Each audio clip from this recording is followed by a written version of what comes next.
Soirée exceptionnelle, soirée de sport sur le réseau VIA. Bonsoir à toutes, bonsoir à tous. Bienvenue ici à Aubonne dans le Val d'Oise pour la 17e édition du Tibi Handball. C'est tout simplement le tournoi de référence pour les jeunes, des pépites tout simplement, du sport, du handball international se retrouve chaque année dans ce tournoi. Des jeunes de moins de 18 ans nés en 2002-2003 qu'on va voir s'affronter ce soir. Et pas n'importe lesquels. L'équipe de France est présente dans ce tournoi France-Portugal. C'est l'affiche qu'on va vous proposer de suivre en direct et en intégralité, donc en compagnie de Samy El Jamal. Bonsoir Samy. Bonsoir Cédric, bonsoir à tous.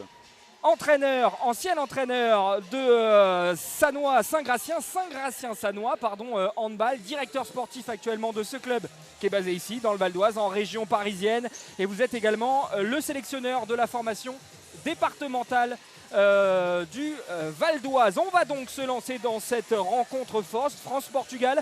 Si vous n'étiez pas avec nous tout à l'heure, eh bien sachez que la Hongrie a battu la République tchèque. Il y a 4 nations qui sont présentes dans ce tournoi, 4 nations fortes du handball. La compétition a eu lieu pendant 3 jours. Eh bien on vous a gardé le meilleur, le 3e et dernier jour de compétition. On va rentrer dans ce match. Évidemment, vous donnez les enjeux, mais d'abord pour bien savoir comment cette équipe de France qu'on va suivre dans quelques secondes s'est préparée pour ce tournoi si particulier, je vous propose de découvrir ce reportage. L'équipe de France dans sa préparation à la maison du hand. Regardez.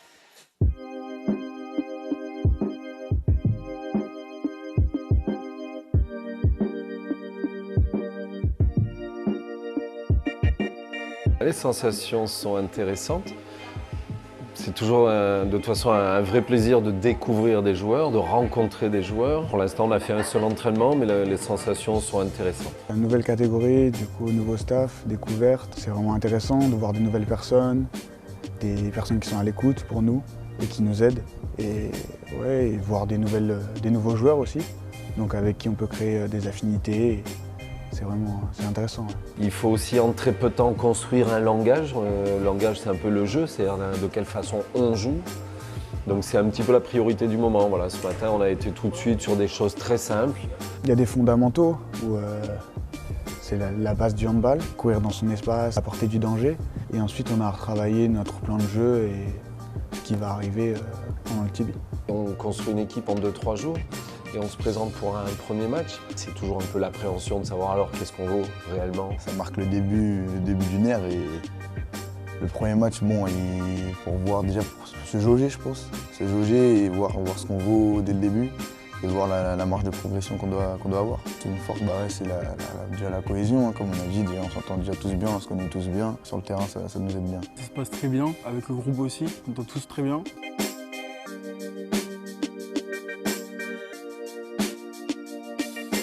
Je ne connais pas les Tchèques, mais je sais que le Portugal sera une équipe extrêmement difficile à jouer et à battre surtout. Les Hongrois, par tradition, c'est des équipes qui associent et le physique et la ferveur et le goût du jeu. Donc c'est un adversaire parfait, adéquat pour nous et je pense qu'il fera plaisir aux spectateurs habituellement nombreux qui viennent à Aubonne. Ça va arriver très vite, très vite. J'ai hâte et motivé. L'événement qui est autour de ça a l'air vraiment super intéressant avec une animation qui a l'air vraiment splendide. Donc on a hâte, quoi, juste on a hâte. Rendez-vous au Tibi. Mercredi, 20h30 contre la République tchèque. Cette ambiance dont parlaient les joueurs de l'équipe de France, ces jeunes de la génération 2002-2003, eh bien elle est là, elle est ici, on est en plein dedans. Dans quelques secondes, on va voir les 2 nations, les 2 formations se présenter sur ce parquet France-Portugal. Et Samy, on va rappeler que ce Tibi Handball, on le disait tout à l'heure, c'est une vitrine, c'est un tremplin vers le monde professionnel. Exactement, là on est sur le renouvellement d'une génération. On a des jeunes qui sont nés en 2002, 2003, donc des moins de 18 ans. Nouvelle génération, nouveaux automatismes à prendre, nouveaux projets éventuellement aussi pour le sélectionneur à mettre en place. C'est l'occasion pour un tournoi valdoisien qui est maintenant réputé, qui est l'une des plus belles affiches existantes au niveau national. C'est une référence, c'est une 17e édition de ce tournoi. Clairement. Et donc là, le sélectionneur français, Eric Quintin, fait une revue d'effectifs, évalue les joueurs. et reste sur ses principes défensifs notamment qui lui tiennent à cœur. Voilà, et ce qui est intéressant, c'est que ce qu'on voit éclore sous nos yeux, c'est la naissance d'une génération qui se prépare aussi pour de vrais objectifs sportifs. On pense évidemment aux championnats d'Europe des moins de 18 ans qui auront lieu l'été prochain. Et puis évidemment, le mondial l'été suivant.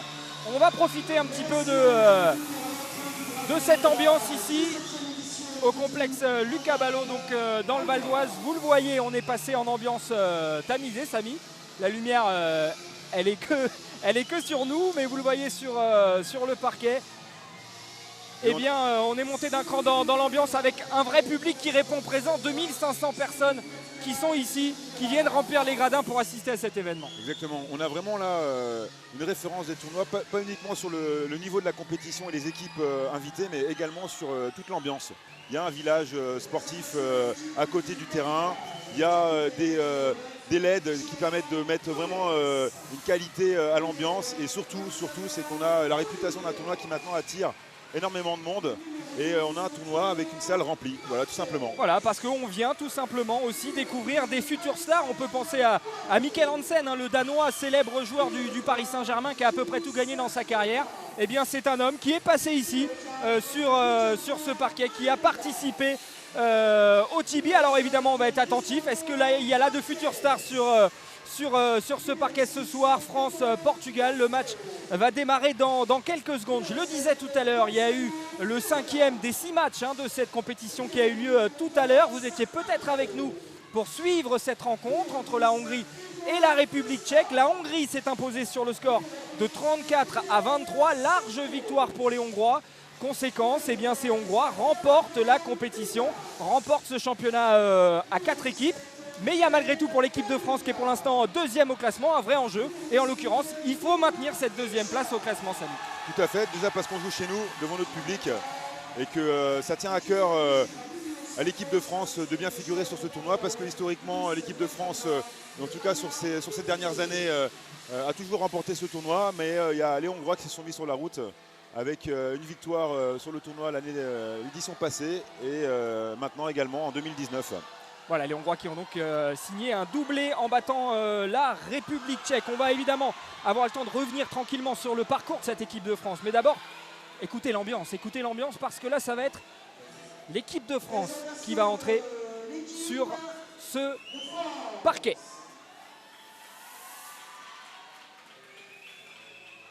Les Portugais sont en place, on attend l'arrivée de ces stars et on démarre avec le capitaine. Écoutez.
Voilà l'équipe de France évidemment acclamée à domicile par le public valdoisien. Samy, on a une belle génération.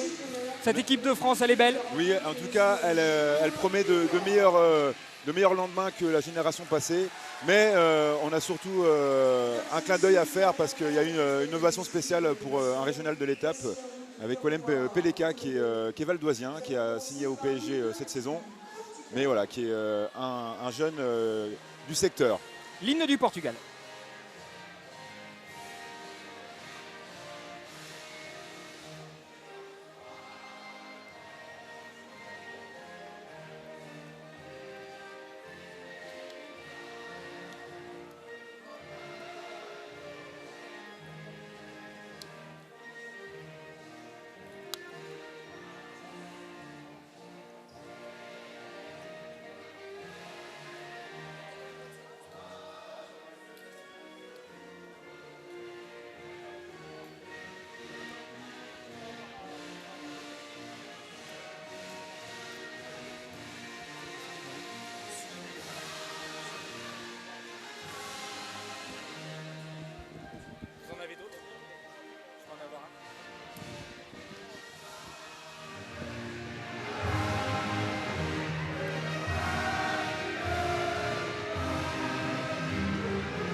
détermination des Portugais.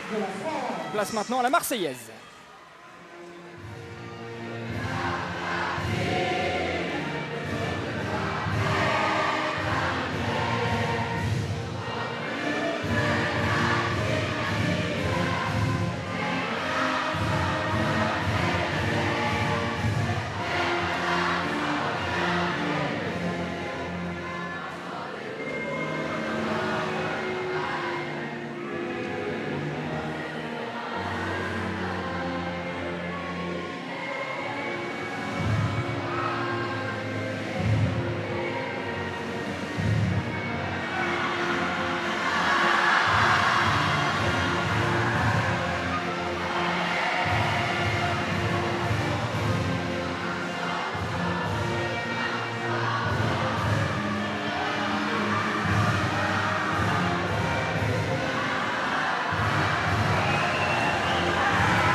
Serre le point dans cette belle ambiance à Aubonne dans le Val d'Oise. Et c'est parti, on entre clairement dans ce match après ces hymnes. On va préciser que l'équipe de France, donc son grand objectif sur ce tout dernier match de cette édition 2019, eh bien, c'est de conserver sa deuxième place face à un adversaire, le Portugal, qui a priori sur le papier, mais c'est toujours pareil, le papier ça vaut ce que ça vaut, est plus faible que l'équipe de France. Tout à fait. Alors, il y a une jolie histoire, et comme on aime bien les petites histoires et qui plus est les belles histoires, nous avons un jeune valdoisien d'origine portugaise qui a la double nationalité et qui a quelques semaines a envoyé un mail au sélectionneur du Portugal pour espérer peut-être une place. Et quand le Portugal est arrivé au CDFAS à Aubonne, tout simplement, le sélectionneur l'a appelé pour l'inviter au stage et il a pu faire ses premiers pas dans la sélection et a participé, a marqué des buts dès la première journée du tournoi. Donc en la personne de Nelio Injay, qui est un joueur de l'élite valdoise. Voilà, donc ça aussi c'est une belle histoire. On va suivre forcément du coup ce joueur qui, malgré le fait qu'il porte ce soir les couleurs du Portugal, eh bien, joue à domicile. Ici donc dans le Val d'Oise, la France est donc largement favorite, n'ayons pas peur des mots. Le Portugal a perdu ses 2 premiers matchs dans la compétition. Vous avez compris, il y a eu 3 jours de rencontres, 3 journées, la première mercredi, la dernière c'est aujourd'hui. Et le Portugal a perdu successivement contre la Hongrie et contre la République tchèque. On aura de toute façon l'occasion d'en reparler un peu dans le détail. Quant à l'équipe de France, eh bien, elle se présente après une victoire face à la République tchèque et une défaite hier face à la Hongrie. Une défaite face au désormais vainqueur de la compétition. Ce serait bien de terminer par une belle note pour eh bien, conclure ce spectacle qui est proposé ici. Une victoire de la France. Pour terminer, on est preneur.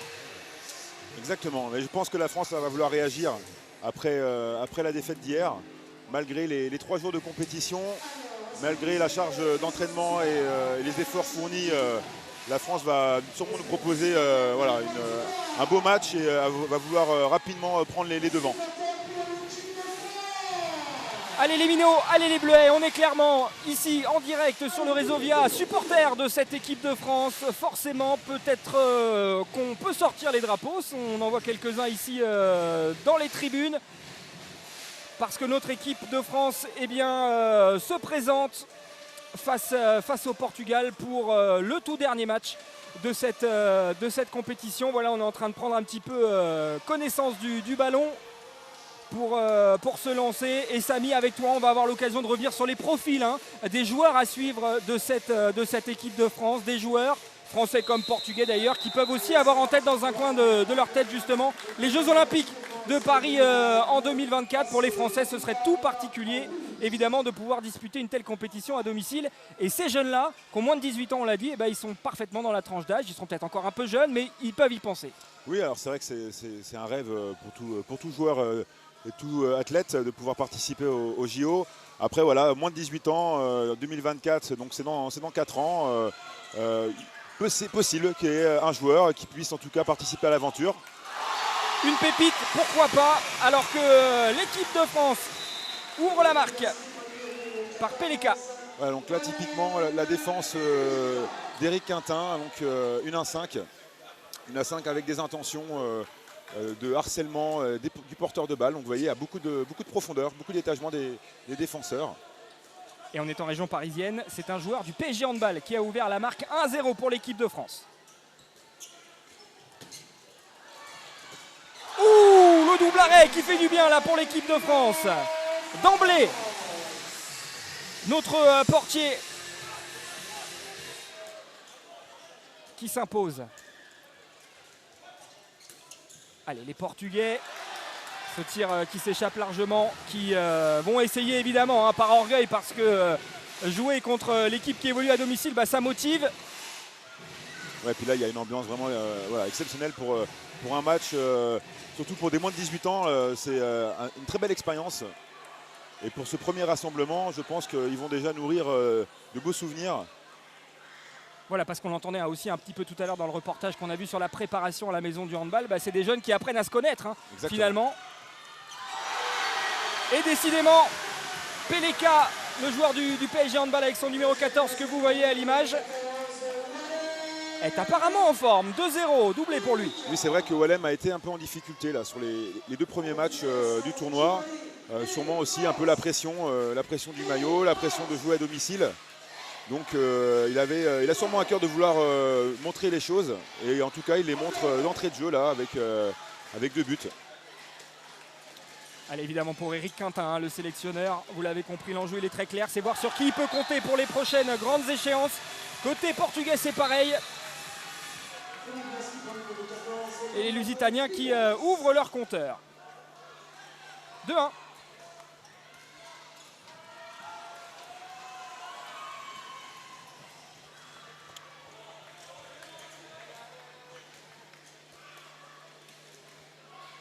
On rappelle le règlement, 3 points pour la victoire dans ce mini-championnat, 0 pour la défaite. Il y a des points de bonus offensifs en cas de victoire par plus de 30 buts et des bonus défensifs en cas de défaite par moins de 3 buts. Pour l'instant, au classement, le Portugal est 4e et dernier avec 0 points. Donc peut-être que là aussi, ils vont vouloir tenter, même en cas de défaite, d'aller accrocher le plus possible cette équipe de France pour ne pas finir Fanny et essayer de prendre un point dans cette compétition. Et l'équipe de France pour l'instant est donc 2e à 5 points avec cet espoir de titre qui s'est envolé tout à l'heure avec la victoire de la Hongrie face à la République tchèque.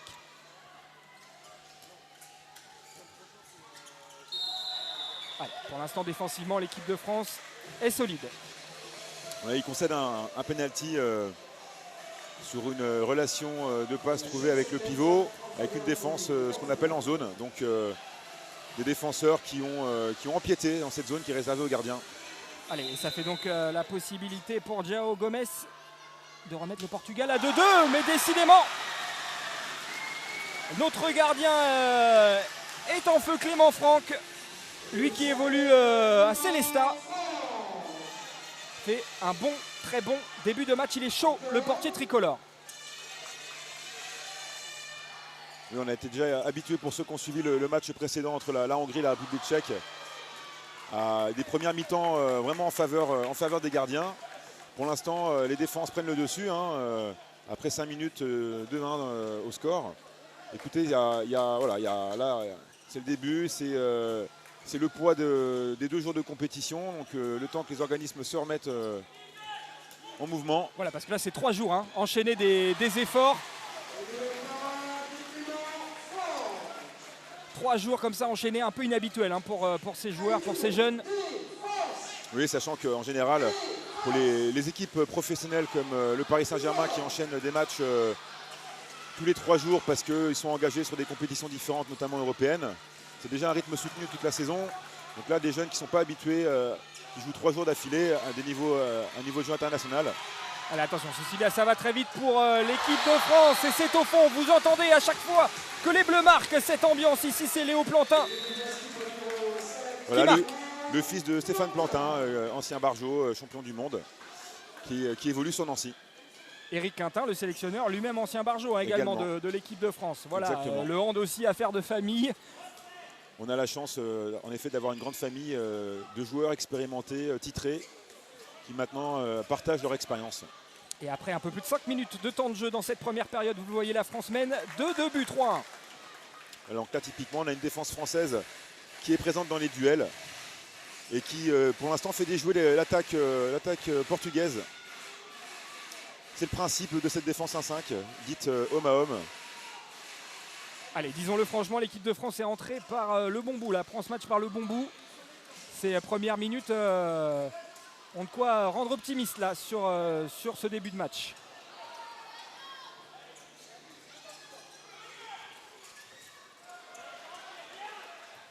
Voilà, bras levé.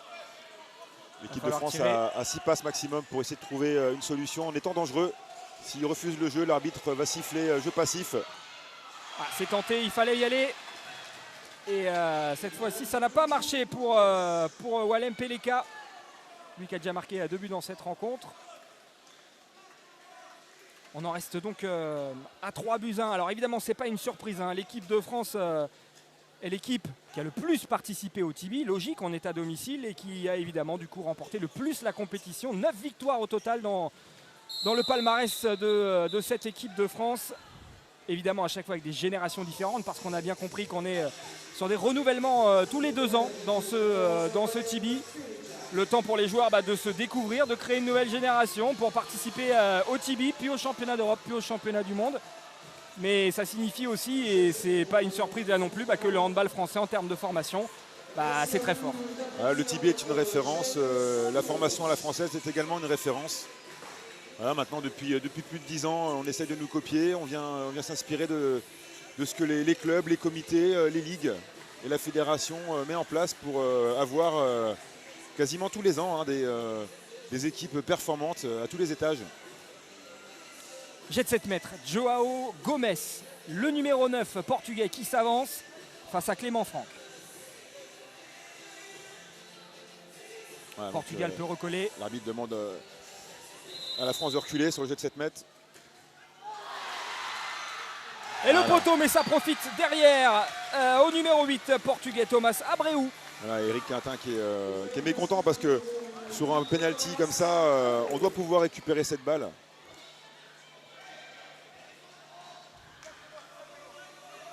Et le Portugal qui recolle. On est sur un bon rythme, hein, là encore. On avait eu aussi du beau spectacle entre la Hongrie et la République tchèque tout à l'heure en première période. Et bien là on repart sur les mêmes bases. Et là c'est cette fois au tour du gardien portugais de lever les bras. Oui, vraiment là les gardiens sont sur ce début de match, comme sur le match de tout à l'heure, hein, sont vraiment en réussite. Hein. Je pense vraiment que là, les organismes ont du mal à se remettre en marche après les efforts des 2 journées précédentes. C'est quoi, les tirs sont plus fatigués, il y a Oui, moins de puissance. les jambes sont moins réactives, donc ils doivent, au fil du match, on va dire que les joueurs vont se mettre dans le rythme. Là, pour l'instant, c'est les gardiens. Même si là, Bernardo Pegas a battu Clément Franck, notre gardien. Oui, il ne pourra pas tous les arrêter. 3 partout. Le Portugal qui revient à hauteur après 8 minutes de jeu. Et là, le Portugal qui a bénéficié 3 fois d'affilée d'un ballon qui est revenu après soit un tir sur le poteau, soit une parade du gardien. Boum. Ce tir était bien parti, mais Yanis Busselier, je crois. Diogo Marquez dans le but n'a pas tremblé. C'était Yanis Busselier, le numéro 20, qui avait tenté cette frappe. Attention au Portugal qui trouve des solutions. Et encore une fois, Bernardo Pegas qui est la main qui punit l'équipe de France. 4-3 pour le Portugal.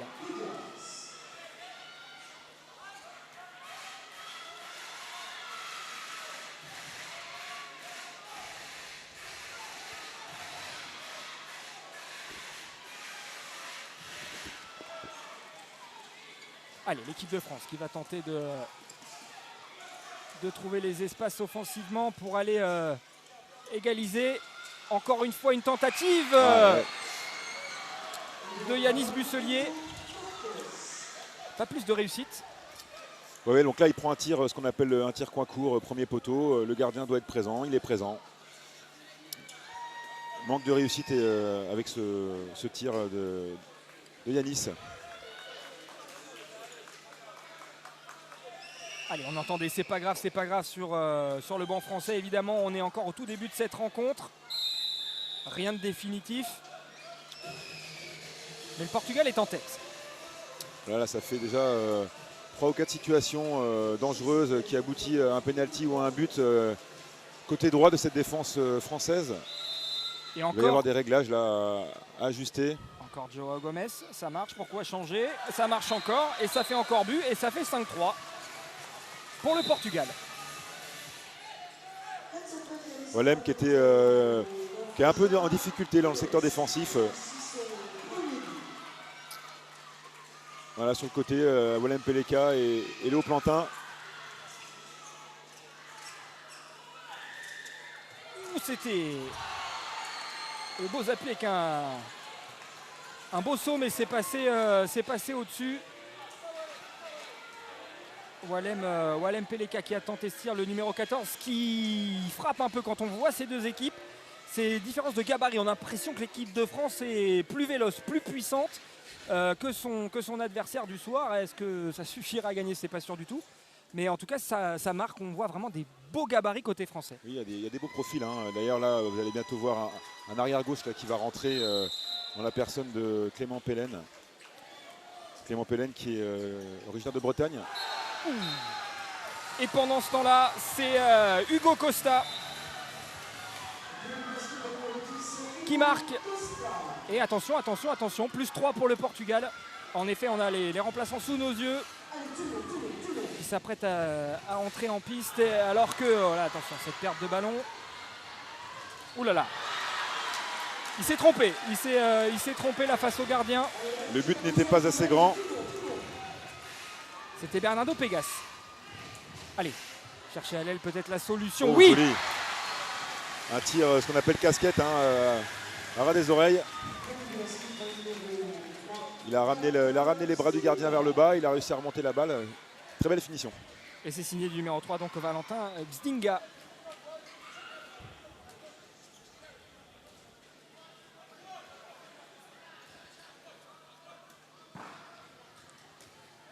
Et plus que 2 points à remonter pour la France. Allez, le numéro 9, là, Portugais, le capitaine. Hein, ce numéro 9, Joao Gomes, qui réussit si bien dans l'exercice du jet de 7 mètres depuis tout à l'heure. C'est lui qui tente de trouver les solutions offensives. On revoit le but Très beau but. De Valentin Bzdinga.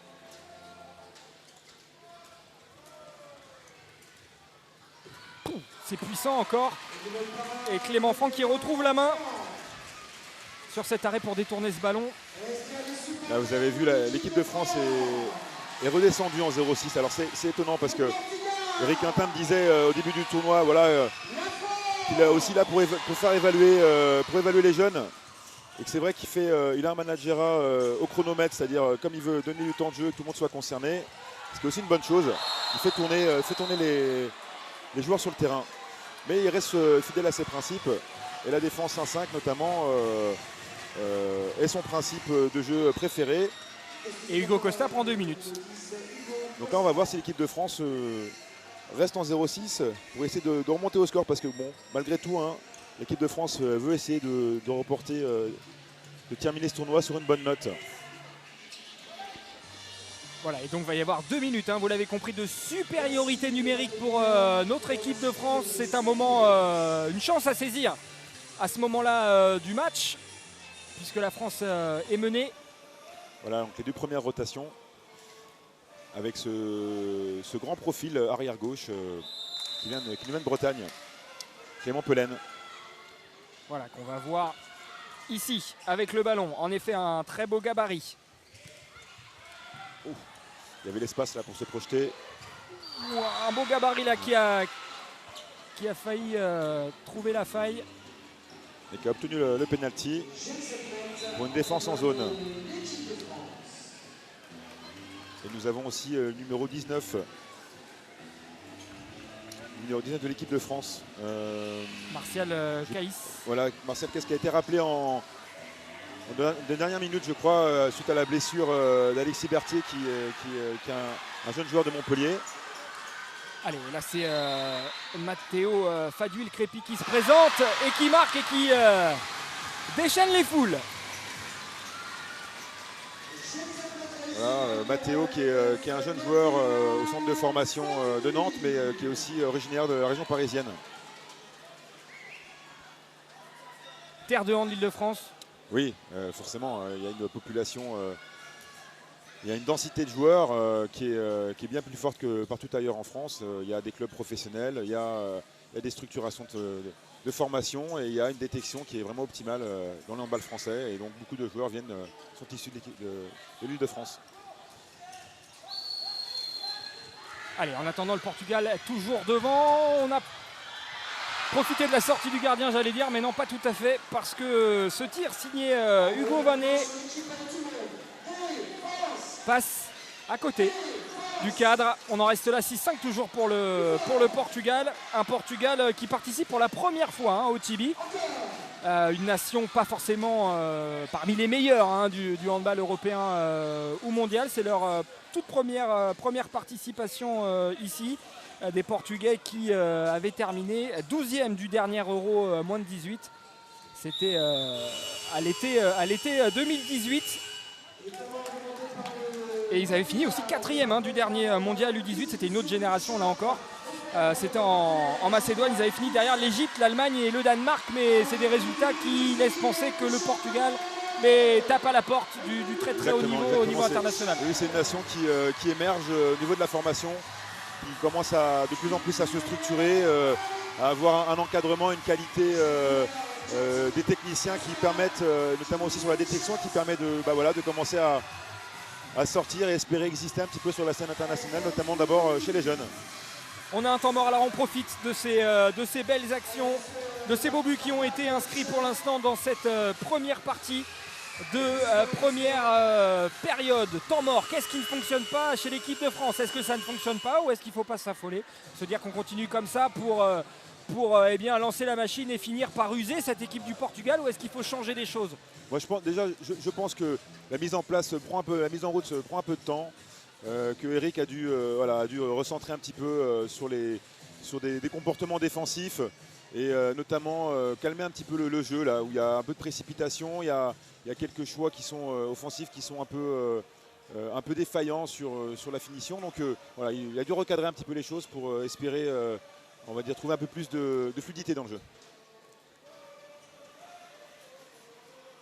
Allez, on repart donc toujours sur ce score, toujours avec cette équipe portugaise qui mène.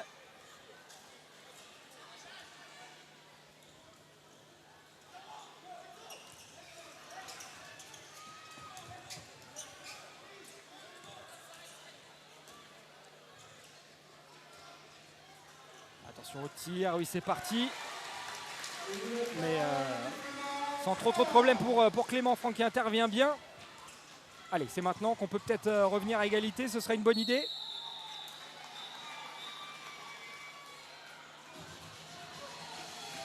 Et 2 minutes. Voilà, pour Ruben Santos. Une exclusion de 2 minutes coup sur coup pour le Portugal. Là c'est le moment pour l'équipe de France vraiment de revenir au score, de passer devant.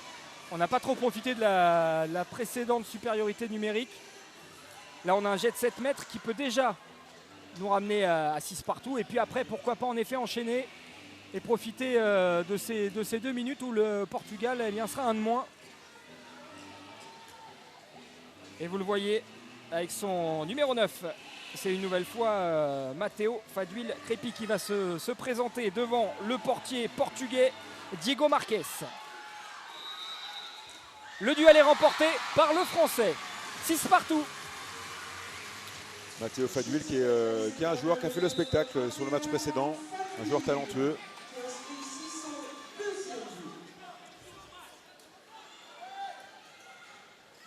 Bon, l'équipe de France qui avait entamé, on l'a dit tout à l'heure, tranquillement ce tournoi face à la République tchèque. Une victoire 33-26. Avec donc ce point de bonus offensif puisqu'ils avaient dépassé ce fameux cap des 30 buts. Et puis après il y a eu cette défaite contre la Hongrie 28-26 qui a mis un sérieux coup d'arrêt aux espoirs de titre sur cette édition. La Hongrie qui a été trop forte pour tout le monde d'ailleurs.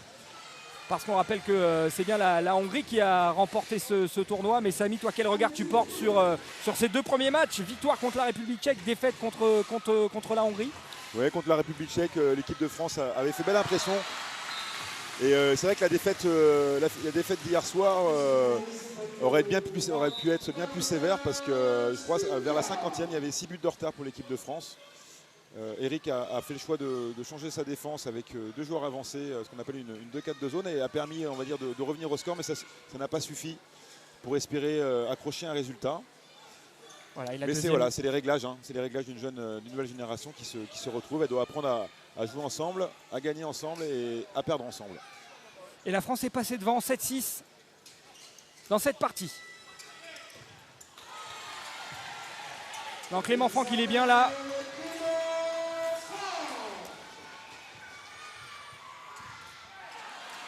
Et ça répond bien aussi, hein, du côté du portier lusitanien, le numéro 12, qui sort ce ballon. On parlait tout à l'heure de duel à distance entre les gardiens. Ça se confirme petit à petit. 7-6 pour la France. Oui, pareil, là c'est le jeune Valentin Bzinga, qui est un jeune issu également de la région francilienne, qui a pris un tir un peu excentré, qui n'a pas cherché à vraiment ouvrir son angle, qui a facilité l'arrêt du gardien.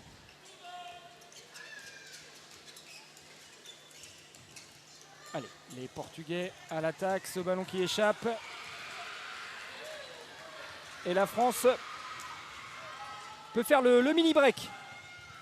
Ça passe par l'aile, ça passe encore une fois par ce numéro 3, Valentin Bzinga, que vous voyez à l'image, qui tape dans la main de ses coéquipiers. La France se détache. C'est bien rattrapé sur ce deuxième tir. Il a eu le temps d'ajuster le gardien et de marquer. Allez, vous voyez les tribunes, hein, ici sont bien garnies pour suivre la prestation de cette équipe de France, qui ensuite aura un objectif l'été prochain, les championnats d'Europe.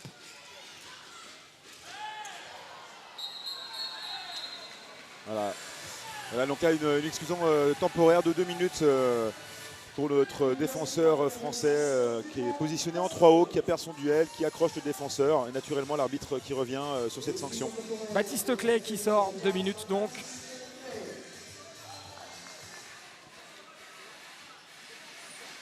Et qui va laisser ses coéquipiers à 6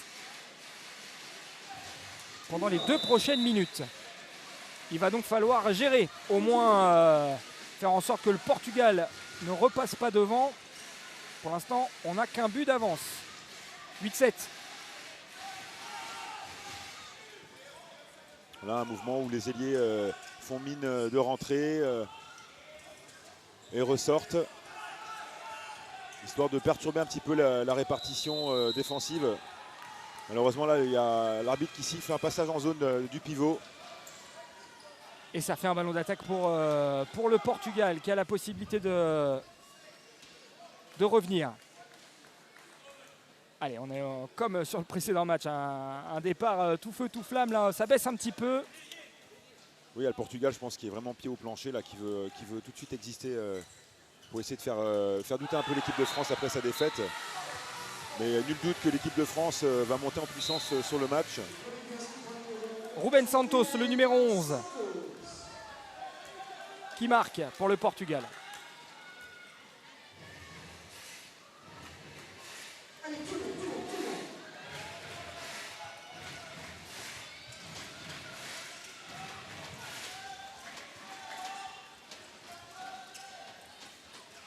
Il n'arrive pas, il a voulu se mettre en position de frappe. Clément Pellen. L'arbitre a hésité à mettre une sanction là, à une défense un peu haute, à un joueur qui est déjà très grand.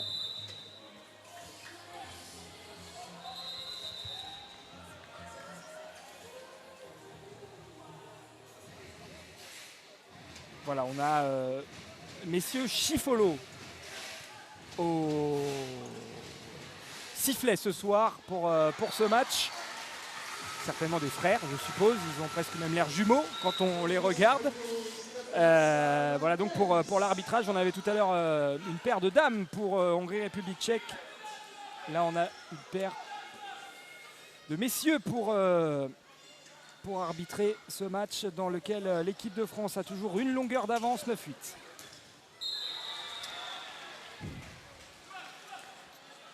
Voilà, encore un penalty obtenu là, par les Portugais sur une relation avec le joueur dedans, le Et pivot. qui dit penalty dit Joao Gomes, le numéro 9 portugais, le capitaine de cette formation. Pour l'instant, il a pris le meilleur hein, face à notre gardien tricolore. Pas cette fois. Pas cette fois, ça passe au-dessus.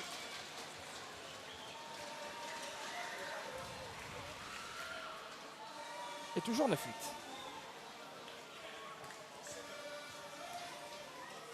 Allez, il reste moins de 9 minutes à jouer là dans cette partie. Ouh là là. Un beau tir en appui là. Voilà, là la À taille, là, l'épaule. la puissance, ça parle.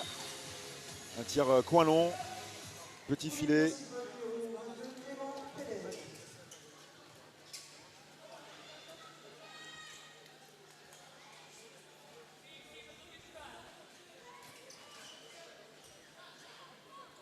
Allez, la France qui se détache. On va rappeler que le Portugal a connu, on pouvait s'y attendre un petit peu à un tournoi compliqué avec des larges défaites face d'abord à la Hongrie, 31-22, puis face à la République tchèque, 31-23. Donc c'est des défaites assez lourdes à chaque fois pour les Portugais.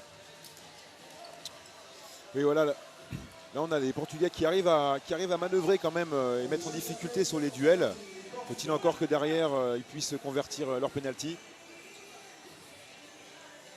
qui est normalement presque une formalité. Hein.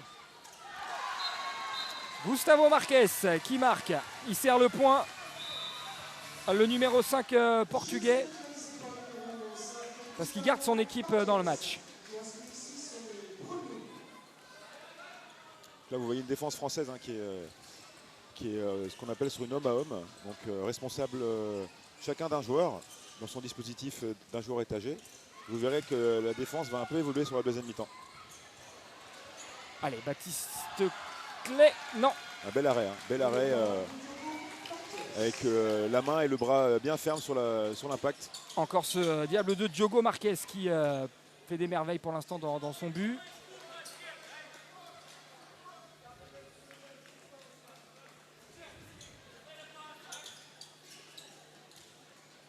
Allez, on voit en effet là le numéro 4 français, Baptiste Clé, avancer.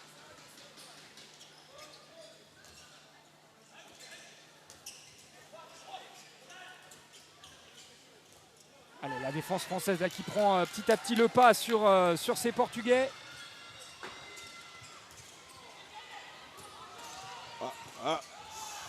Ouais, il s'est trompé d'espace. Il a été dans l'espace du pivot. Malheureusement, bah voilà, ça n'a pas payé hein, avec cette perte de balle. On va préciser hein, que du côté de nos Français, on a déjà beaucoup de joueurs qui sont dans des grosses écuries, qui sont en formation dans des grands clubs, qui sont bien pris en main, qui ont déjà un bon goût de ce qu'est le très haut niveau, on est d'accord. On est d'accord, mais voilà, mais là, ils sont vraiment immergés dans ce haut niveau, comme vous dites, Cédric, parce que là, on a deux séquences, on va dire, qui doivent finir par une action de but. D'abord, une fin de montée de balle avec des espaces assez importants mal exploités, et là, c'est contre-attaque. Ah, c'est Baptiste Clé qui voilà. a raté cette occasion de refaire le break. Ouh, ça passe, Clément Pelaine. Alors Clément Pelaine qui est aussi un peu différent des autres joueurs, puisque c'est un joueur qui évolue encore en pré-national, donc c'est le 6e échelon national, et qui devrait très vite, ne pas tarder en tout cas, à passer un petit peu les niveaux, ce qui lui permettrait aussi d'asseoir un peu sa formation. Bah, c'est aussi à ça que sert le Tibi, c'est-à-dire qu'on sait qu'il y a des entraîneurs, des gens, des professionnels du hand qui regardent justement dans ce genre de tournoi les joueurs, les pépites, et qui viennent peut-être aussi les dénicher à ce moment-là pour dire viens, rejoins-moi dans mon club. Ça sert aussi à ça le Tibi. Oui, bien sûr, il y a beaucoup d'entraîneurs qui viennent, notamment des entraîneurs de centre de formation qui sont présents pendant les 3 jours hein, et qui viennent observer, alors pas que l'équipe de France, hein, mais également les équipes étrangères, puisque voilà, vous le savez, hein, le handball français au plus haut niveau est fait de joueurs français professionnels, mais également beaucoup de nationalités, hein, avec je crois pas loin d'une quinzaine de nationalités représentées dans le championnat français. Et voilà, c'est le moment où c'est la chasse à la pépite de toute nationalité.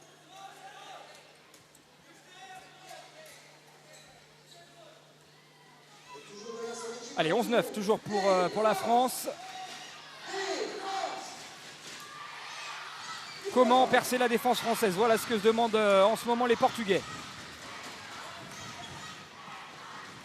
Voilà, on voit Eric Quintin en bas de l'écran qui fait des super du pouce là pour indiquer qu'il est satisfait, même si là les Portugais ont pu se mettre en position de tir. Ouais, Eric il doit être un peu mécontent là, des articulations défensives, notamment autour du pivot, qui doivent laisser un peu plus de place pour le tireur. Alors certes, il est sur une défense 1-5 avec ce qu'on appelle un alignement bas sur le pivot, donc il va favoriser on va dire le 2 contre 2 avec des tirs autour de ce pivot. Mais j'ai le sentiment que c'est pas tout à fait ce qu'il demande.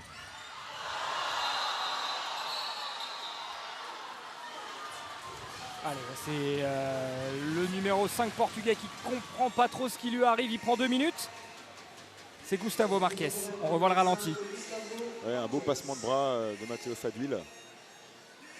Et une faute grossière du défenseur portugais. Alors c'était peut-être pas lui qui a commis cette faute. En tout cas, il y avait clairement eu une faute portugaise. Il me semble que c'était le numéro 6. Hein.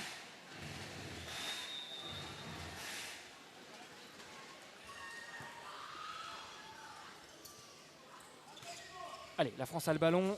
On cherche à l'aile. Et voilà, ici le passage en force. Ce qui n'est pas évident quand même hein, sur un tir extérieur comme ça, de siffler ce genre de faute offensive.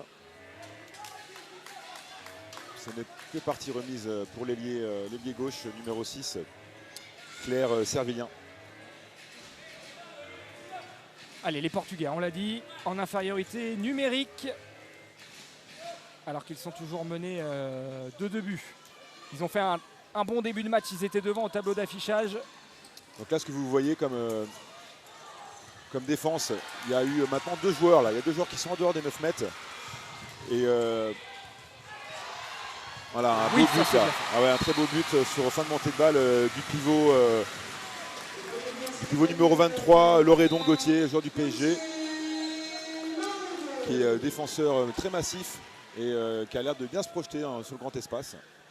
C'est ce qu'on demande aussi maintenant au pivot du jeu moderne, capable vite de se projeter vers l'avant. Et la France mène 2-3 buts plus 3 pour nos minots. Donc là, ce que vous pouvez voir, c'est qu'on a 2 demi-centres. On a Matteo Fadwil et De Risbourg qui sont en joueurs avancés. Et ils sont positionnés sur ce qu'on appelle une 2-4. 2 joueurs devant, 4 joueurs derrière. Là, l'idée, c'est de pouvoir jouer avec 2 demi-centres sur la base arrière. Et donc, comme c'est des joueurs de plus petits gabarits, pouvoir les laisser devant pour perturber. Allez, est-ce que ça va mettre fin à cette attaque portugaise? Voilà. C'est un 2 minutes qui est... Ouais, malheureusement, l'engouement du jeune de Risbourg là, a été sanctionné. Trop d'agressivité. Voilà, le joueur d'Avignon qui sort, alors que du côté du Portugal, l'infériorité numérique va prendre fin. Il n'y a plus d'infériorité numérique maintenant parce qu'ils sont à égalité, mais ils vont retrouver leur joueur qui était sorti, qui avait pris 2 minutes tout à l'heure, encore 12 petites secondes, et les Portugais seront au complet. On est à 27-31, on s'approche très franchement de la fin de ce premier acte, et la France est toujours devant, mais attention parce qu'il y a cette infériorité numérique. Là, ils sont un de moins, mais vous voyez, Eric demande quand même à un joueur de sortir pour essayer de perturber. Voilà. Dommage, là c'était une belle intention défensive, malheureusement un pied en zone. Pied en zone de Servilien Claire, le numéro 6, ça a décalé sur l'aile, ça part, ça saute, ça marque. Ce principe-là, quand on est un de moins, plutôt que de subir, on décide d'aller provoquer, d'être actif. Si c'est pour prendre un but de toute façon à un de moins, autant essayer de perturber les adversaires. C'est Pedro Castro qui a marqué ce but.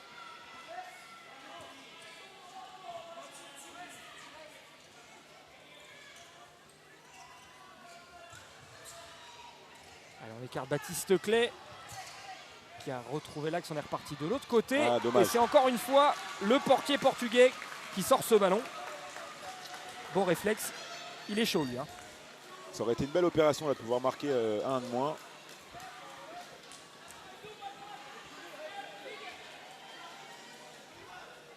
Et ce qui est bien, c'est qu'on va se garder une deuxième période à suspense qu'on va suivre évidemment hein, en direct, en intégralité sur le réseau VIA.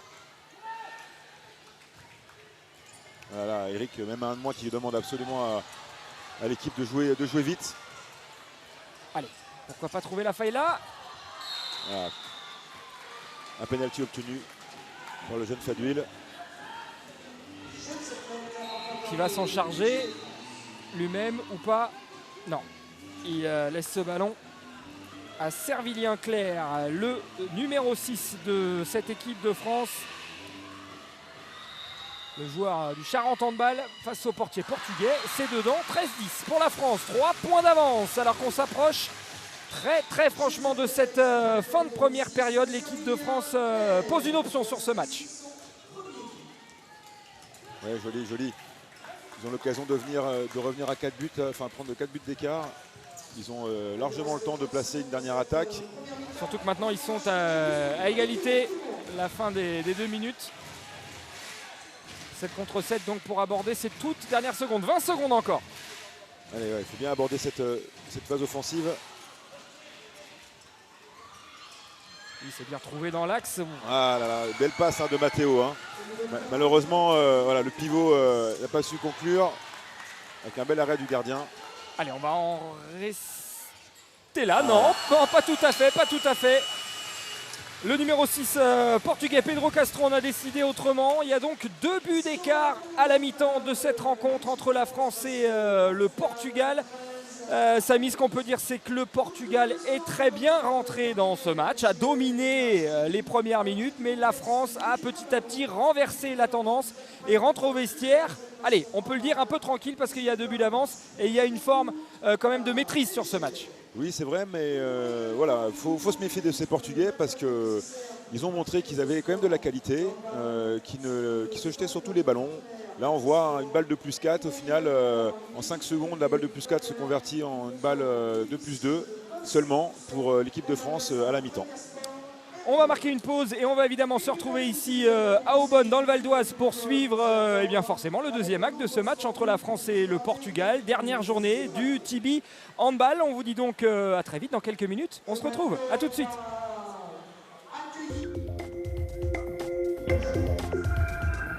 On va où, Pierre? À Cavaillon, chez Olivier, producteur de pommes. Enchantée, Sophie.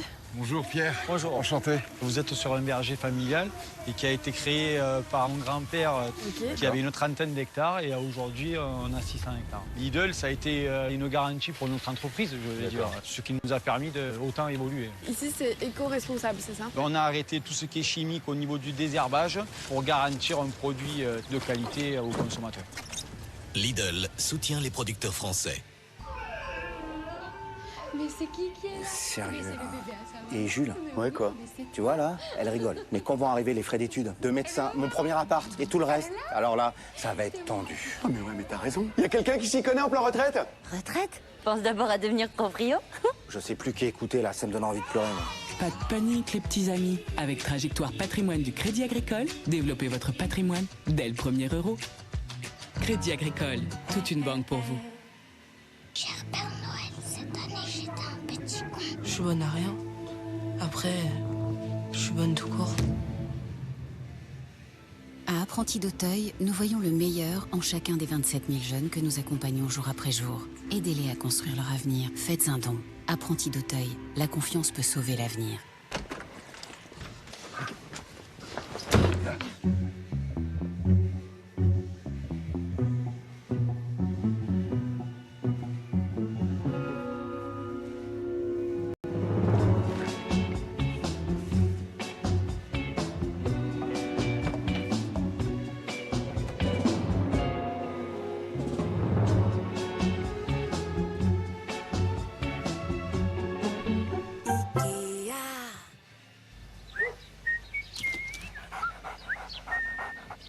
J'ai bien fait de choisir les croquettes Pure Origine. Sans gluten, à haute teneur en protéines d'origine animale et fabriquées en France en plus. Je sais ce qui les rend beaux, moi, mes chiens. Il y a un petit producteur d'amour en chacun de nous et Gamme Vert le fait grandir. Gamme Vert, numéro 1 de la jardinerie. Et regarde, j'ai acheté du poisson. Désolé, hein, mais je sors ce soir. Désolé. Ça va? Hein? Qu'est-ce qui t'est arrivé? Oh, ça, non, c'est... Mais attends, je vais t'aider.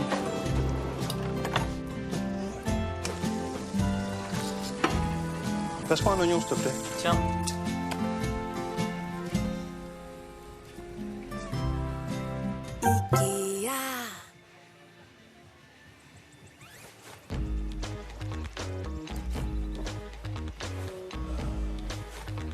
Dans la vie, on ne devrait pas avoir à faire de compromis. Alors pour défendre votre pouvoir d'achat, chez Général d'Optique, à partir de 25 €, c'est monture plus verre et la vérification de la vue offerte. Général d'Optique, la fin des lunettes chères. Lunettes correctrices, dispositif médical. L'électrique change tout. Mais vous aurez toujours besoin de vous arrêter, parce que votre Zoé aura toujours plus d'autonomie que vous. Nouvelle Renault Zoé, la voiture électrique qui ne change rien à votre quotidien, et ça change tout. Nouvelle Renault Zoé, à partir de 169 € par mois, location de batterie incluse, sans condition de reprise.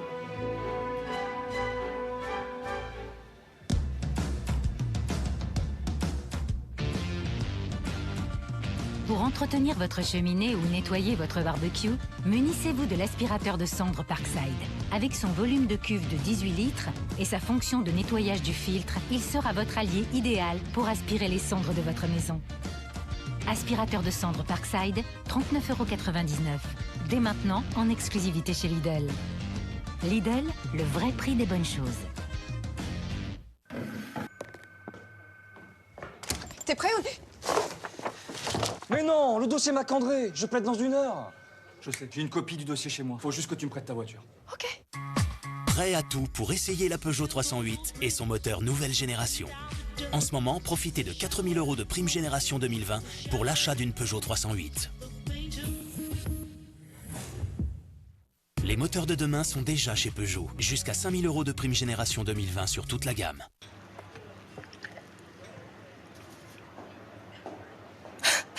C'est Paul. Il me quitte. Il faut absolument que j'aille lui parler. Tu peux me prêter ta voiture? Mais évidemment. Prête à tout pour essayer la Peugeot 108 et son freinage automatique d'urgence. En ce moment, profitez de 2 500 € de prime génération 2020 pour l'achat d'une Peugeot 108. Les moteurs de demain sont déjà chez Peugeot. Jusqu'à 5 000 € de prime génération 2020 sur toute la gamme. Ce soir, vous avez prévu de manger ça. Bon, c'est moins léger que ça. Votre flemme, elle, vous dit de manger ça. La dernière émission culinaire vous a donné envie de ça. Ceci dit, avec votre talent, ça ressemblerait à ça. Votre fils, lui, veut manger ça. Sachant qu'hier, il a mangé, ça déjà. Bah quoi? L'idéal, vous savez, ce serait de manger ça. Mais bon, ça finirait comme ça. Non merci, ça va aller. Alors pour mieux manger, commencez simplement par améliorer un plat que vous aimez déjà. Allez, rendez-vous sur mangerbouger.fr. Gigi, es-tu là?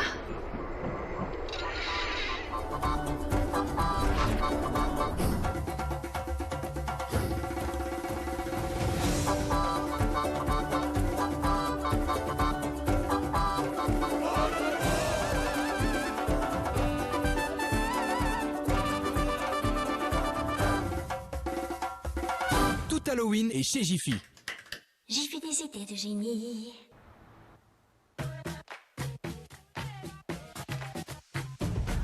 Skip train, don't gotta ride.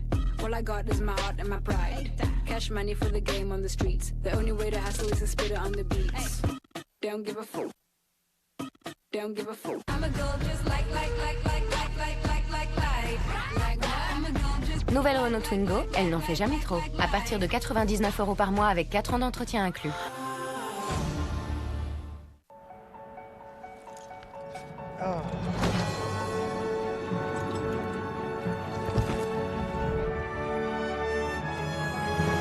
Schmitt, expert de l'habitat. Parce que vous n'êtes pas comme tout le monde. Lever, 3 heures. 10 heures, pas de pause. 15 heures, problème divers. 19h30, dîner. 21h, faire, refaire, créer, partager. Parce que vous vivez votre métier à chaque instant, chez LCL, les conseillers pro vous aident aussi à développer votre activité et se déplacent où que vous soyez. LCL. Ma vie, ma ville, ma banque.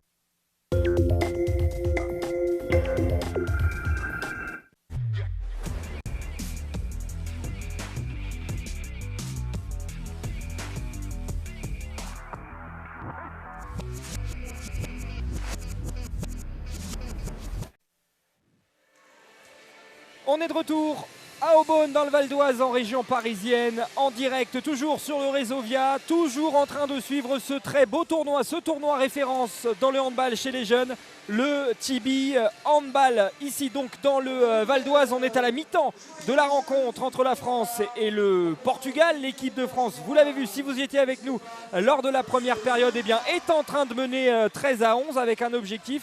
Eh bien, restez scotchés à cette deuxième place dans ce tournoi. Un tournoi dont on va suivre donc ensemble les 30 dernières minutes. Ce Tibi Handball 2019 a déjà rendu son verdict pour ce qui est du champion, puisqu'on l'a vécu tout à l'heure. La Hongrie s'est imposée face à la République tchèque. Ce sont les Hongrois qui conservent leur titre et qui donc remportent cette édition 2019. Vous voyez quelques images de la première période, une première période où il y a encore beaucoup de choses à parfaire, mais on l'a dit, on le répète, Samy, c'est une équipe de France qui se découvre et il y a tout à prouver, il y a tout à construire finalement pour Éric Quintin, le sélectionneur. Oui, c'est les premiers pas d'un groupe qui a fait connaissance depuis dimanche, premier rassemblement, qui découvre un nouveau staff, qui découvre un nouveau contexte pour ce tournoi du Tibi 2019. Donc voilà, évidemment, les automatismes sont à construire, les repères également. Et la vie groupe et le partage d'un objectif va naître au fil des semaines et des mois et des rassemblements, notamment avec ce premier rassemblement qui est le Tibi 2019. Voilà, et on rappelle donc que ces jeunes que l'on suit, que vous apercevez sur ces ralentis, ils sont donc nés entre 2002 et 2003. Ils sont tout jeunes, ils ont moins de 18 ans. Ils pensent au championnat d'Europe l'été prochain des moins de 18 ans. Ils pensent également au championnat du monde. Ce sera même le point d'orgue pour cette génération. En attendant, on est en train de revenir tranquillement sur le parquet pour les deux formations. Qu'est-ce qu'a pu dire Éric Quintin tout simplement à la pause à ses joueurs pour bien aborder cette deuxième période? Ça, on le savait, mais je pense que de toute façon, là, il va repartir sur des intentions défensives qui vont sûrement évoluer avec certainement soit une 1-5 de zone, soit rester avec un jeu à 2 voire 3 pivots, comme il le teste sur la compétition. Et si il pratique ce jeu-là, il va forcément avoir, comme on a vu sur la fin de la première mi-temps, 2 joueurs défensifs au-delà des 9 mètres et qui vont mettre énormément de perturbations sur la circulation de la base arrière. Donc ça, ça va être intéressant de voir comment va attaquer d'entrée de jeu Éric Quintin sur cette deuxième mi-temps. Et sur le côté offensif, je pense que l'équipe de France a manqué un peu d'efficacité sur le dernier geste, notamment dans la finition, dans le duel tireur-gardien. Donc là, il a dû vouloir, je pense, secouer un petit peu les joueurs pour retrouver un peu de lucidité et d'efficacité. On va voir si tout ça marche. Vous venez d'apercevoir le gardien, vous l'apercevez encore, le numéro 12, Clément Franck, qui a clairement été l'un des joueurs de la première période dans ses cages. Ça a été vrai également du portier portugais qui a été très fort dans son but. Mais Clément Franck est ressorti sur cette première période, Samy. Oui, il fait tourner. C'est ce que je disais, c'est ce que j'expliquais. Il y a un manager donc au chronomètre pour laisser la chance un peu à tout le monde, à tous les jeunes de se montrer, de montrer leur qualité. Donc là, voilà, la rotation dans les buts est toute naturelle. Voilà, on va donc repartir pour la deuxième période. Toujours ces 2 buts d'écart qui ne signifient absolument rien à la mi-temps d'un match de handball. Tout est encore possible. Tout est encore ouvert dans cette deuxième partie de rencontre. Vous le voyez, le public est là, répond présent. On parle de 2500 personnes qui à chaque fois viennent pousser les portes ici du complexe Lucas Ballot pour suivre des jeunes en devenir, des futures pépites, des futurs grands noms du handball mondial. Et du côté français, on peut dire qu'il y a plusieurs joueurs qui sont passés par là. On peut citer Ludovic Fabregas, Dika même, Valentin Porte, Adrien Di Panda, autant de joueurs, Vincent Gérard également, autant de joueurs qui sont allés ensuite vers le très très haut niveau, y compris international, qui sont passés par ce Tibi. Et tous les noms que je viens de citer, c'est des noms qui résonnent un peu quand même dans la tête de ces jeunes qui sont en train de lancer leur carrière sous nos yeux. Oui, puis alors le CD Phase qui accueille ce Tibi depuis tout le temps, il y a eu évidemment de la formation de fait, et on peut souligner la qualité du travail effectué au pôle d'Aubonne, notamment par Pascal Persson et Bruno Potard, qui sont 2 acteurs, 2 techniciens qui forment nos jeunes franciliens, ça vient de toute la région d'Île-de-France, et notamment là avec Gauthier Lerodon qui est un des joueurs du PSG qui est passé par le pôle d'Aubonne. et sous les mains de Pascal Persson, comme est également Walem Peleka. Et c'est donc reparti pour la deuxième période entre la France et le Portugal. Match 6, ultime rencontre de ce Tibi Handball 2019. Et puisqu'on parlait d'organisation, on peut préciser que ce tournoi, il est donc organisé par le comité de handball 95, donc du Val d'Oise, et par donc, tu le disais tout à l'heure Samy, le centre départemental de formation et d'animation sportive avec un appui financier du conseil départemental du Val d'Oise. Allez, on revient au terrain et on revient au parquet, surtout pour le deuxième acte, et une équipe de France qui a ses 2 points d'avance. Voilà, donc là on est revenu sur une défense 1-5. Et malheureusement Valentin Zdinga qui n'a pas su convertir là. Interception de Risbourg et malheureusement voilà, manque d'efficacité sur cette fin de montée de balle rapide. Allez, mais ça donne le ton déjà pour la deuxième période.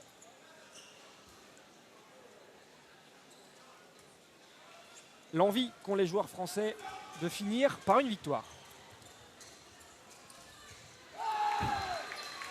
Donc là, si vous avez pu remarquer le changement de défense, donc on a toujours un joueur avancé, mais les intentions sont différentes. On a 5 joueurs autour de la zone qui mettent peu de profondeur, alors que tout à l'heure, on avait des numéros 2, donc, qui sont un peu extérieurs, qui prenaient beaucoup de profondeur.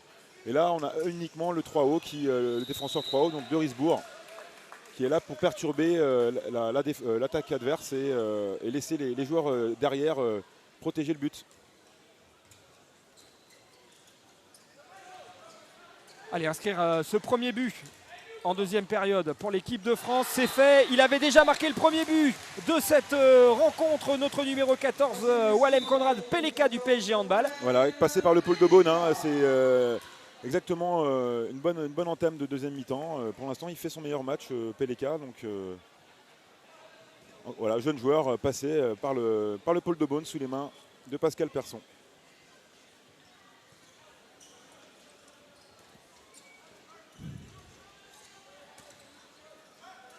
Allez, au Portugal maintenant de réagir. Oh, bel arrêt. Bel arrêt de Clément Franck. Il y a eu une feinte du demi-centre là, qui a enrhumé le 3 haut sur cette feinte et a réussi à pénétrer l'intervalle extérieur. Là, encore Peleka à la manœuvre, qui obtient un jet de 7 mètres. Et ce sera 2 minutes pour le numéro 6 portugais, Pedro Castro. Déjà que la France rentre bien dans cette deuxième période, déjà que la France a un jet de 7 mètres qui peut lui permettre de prendre 3 buts d'avance, et bien en plus le Portugal va se retrouver en infériorité numérique pendant 2 minutes. D'abord ce jet de 7 mètres. Avec Lou de Risbourg, ça passe.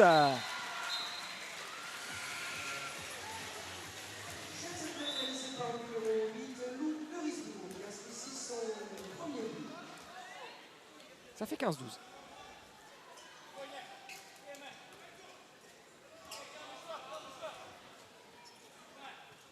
Voilà, et encore une fois, hein, on ne le voit pas forcément sur le plan, mais le gardien du Portugal est sorti.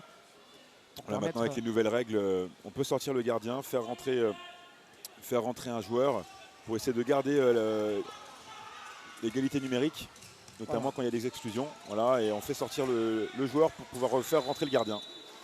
C'est une phase de jeu qui peut être aussi intéressante pour le spectacle, avec des prises de risque, notamment du gardien, ou sur des tirs à longue distance, pour essayer de battre la course du gardien qui retourne dans son but.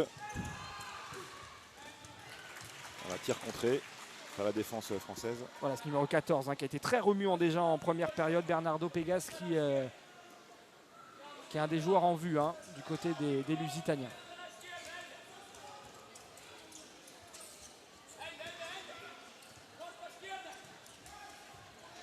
Allez, la défense qui tient bien, mais là c'est bien passé malheureusement. Très pas belle converti. passe, ouais. Très belle passe, malheureusement Pivot était en mauvaise position.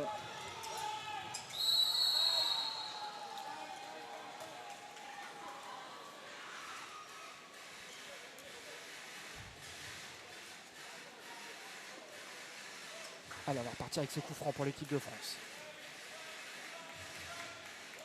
15-12, les Portugais vont bientôt revenir à égalité numérique. Il ne reste plus que 14 petites secondes avant que le 7e Portugais revienne sur le parquet.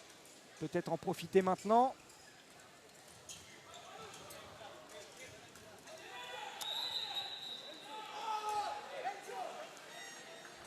Et je il n'ai y pas fait aura attention pas à l'action là. J'ai l'impression que c'est faute pour un ceinturage et un jet au sol de l'attaquant français. Alors, les Portugais s'apprêtaient à revenir à égalité numérique. Et bien à la seconde même où Pedro Castro entrait en jeu, c'est Hugo Costa qui lui est sorti. 2 minutes. Ballon pour l'équipe de France.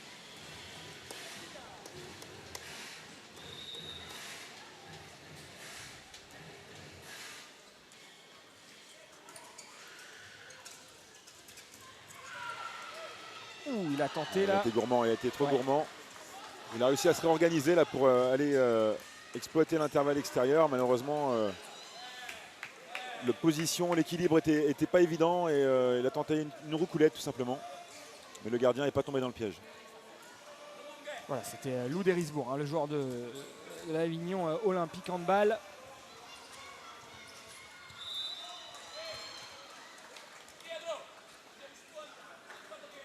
Allez, 5 minutes 27 dans cette deuxième période. Le Portugal n'a marqué qu'un but hein, depuis le retour des vestiaires. Le deuxième, il est là. Et forcément c'est Bernardo. Ah là, malheureusement, c'est un peu trop facile là, cette Pégas. situation. La défense s'est un petit peu oubliée.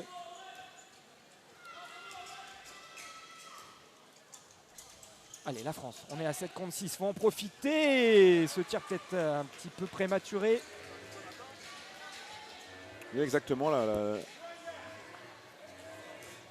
rampe de lancement n'était pas la meilleure là, pour ce tir de Wallem. Peleka, c'est un joueur qui a de grosses qualités athlétiques.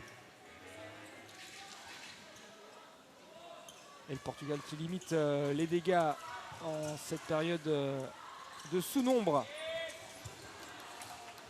Si la petite imprécision, ça a profité à l'équipe de France. Il reste 20 petites secondes de supériorité. Manque de réussite pour Wallem. Pourtant, il se crée les bonnes situations. C'était l'occasion de creuser encore un peu plus l'écart. Voilà, mais le Portugal a bien géré finalement, voilà. Avec un peu de réussite, on va le dire.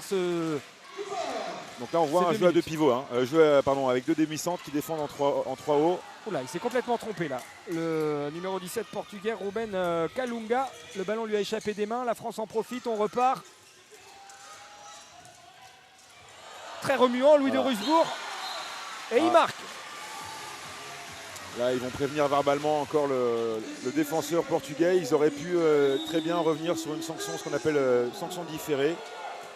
Et laisser l'action se jouer pour revenir après à l'exclusion. Mais les arbitres n'ont pas fait ce choix-là pour le moment. Plus 3 pour la Française, 13.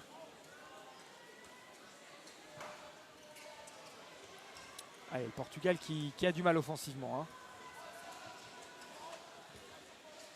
À percer cette défense française.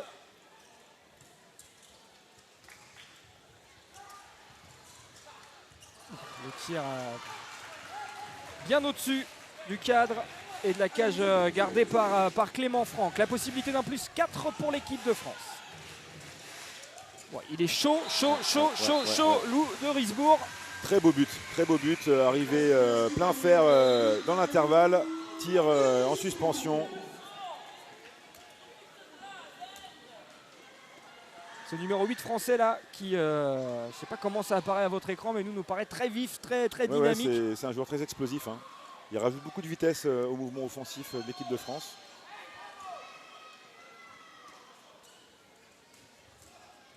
Et on les a. On l'a ce plus 4. Ce ballon qui vient mourir dans le but de Clément Franck.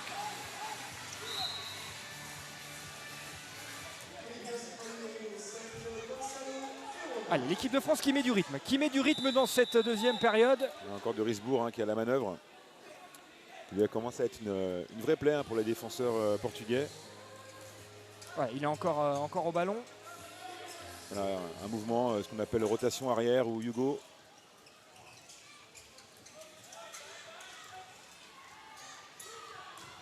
Ah, c'était bien joué, une belle passe trouvée par Wallem sur notre pivot. Enzo Anjou Chuilieu qui avait bien travaillé là dans l'axe. Ça donne un jet de 7 mètres. Et comme par hasard, c'est Lou d'Erisbourg qui va s'y coller. Il a la main chaude. Il se présente face au gardien portugais. Et ça donne un arrêt du gardien du Portugal, Gonçalo Oliveira. Entré tout spécialement pour l'occasion. C'est vrai que tout à l'heure, je disais que le penalty, c'était une formalité. Mais il y a quand même un vrai duel psychologique qui se joue entre le gardien et le tireur. Et là, c'est l'occasion aussi pour certains joueurs de montrer leur compétence mentale, leur qualité mentale sur des moments importants. Alors là, c'est pas tout à fait un moment important, c'est le début de deuxième mi-temps. Les moments importants peuvent se jouer, notamment ce qu'on appelle le money time, donc dans les 5 dernières minutes. Et peut-être qu'on va avoir un money time parce que le Portugal ne lâche pas dans cette rencontre. Vous le voyez, on arrive à la 10e minute de jeu de ce deuxième acte. Et il n'y a que 2 buts d'écart et bientôt 3. Non, décidément. Voilà, les problèmes qu'on a rencontrés sur la première mi-temps pour l'équipe de France avec un manque d'efficacité au tir se retrouvent encore là. C'est vraiment des situations très favorables. Et là, le gardien portugais fait la différence. Allez, les Bleus qui commencent à timidement jaillir des tribunes. Parce que c'est en effet pas encore le money time, mais l'équipe de France a besoin du soutien ici de ses supporters. Pour les 20 dernières minutes du Tibi Handball version 2019.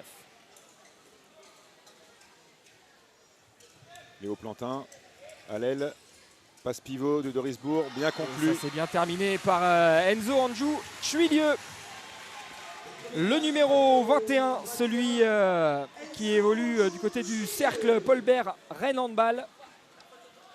Avec son physique là. Le pivot qui marque. Là on s'approche bientôt de la 15e minute. Donc une première rotation va être effectuée sur le poste d'arrière gauche avec la rentrée du jeune breton. Clément Pellen. Exactement. Vous voyez juste à droite de votre écran là qui attend son moment et qui assiste impuissant à ce but inscrit par des Portugais qui reviennent à 2 buts.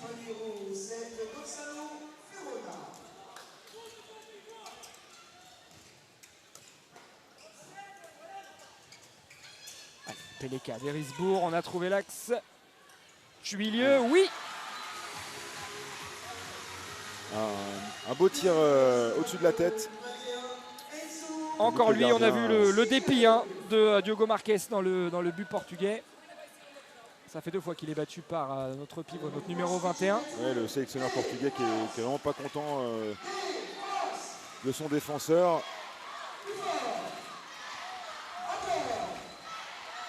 Allez, les hommes de Nuno Santos qui vont tenter de recoller.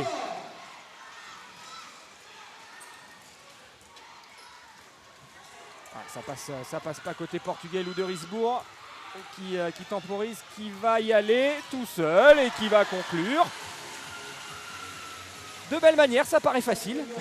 Ouais, quand on a de la vitesse, qu'on a des espaces, pour le jeune d'Erisbourg, c'est visiblement un régal.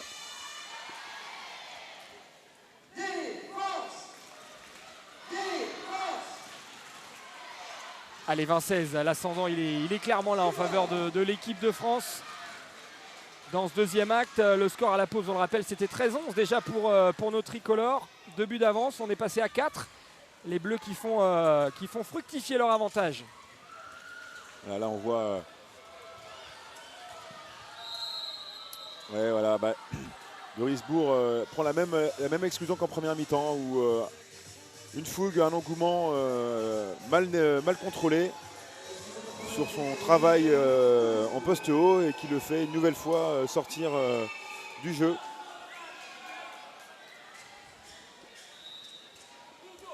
Allez, 2 minutes donc d'infériorité numérique pour la France. Ça va être intéressant de voir comment le Portugal peut recoller au score avec, cette supériorité. Et surtout comment les Bleus vont faire sans un Lou de Risbourg qui était quand même un des hommes forts, ouais. de ces 10 dernières minutes, ouais. Tout à fait.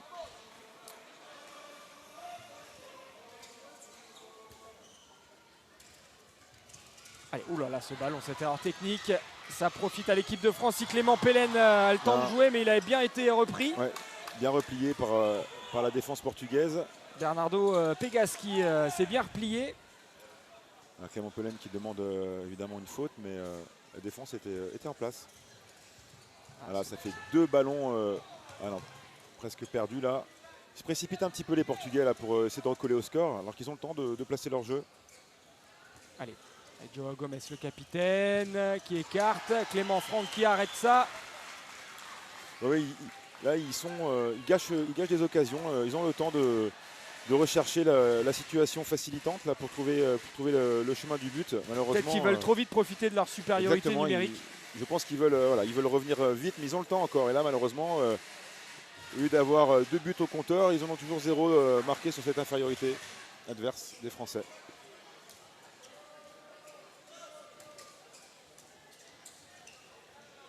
Allez, les Bleus, toujours 4 buts d'avance. Clément Pellen qui s'envole. Mais c'est bien arrêté, c'est bien lu par le gardien portugais.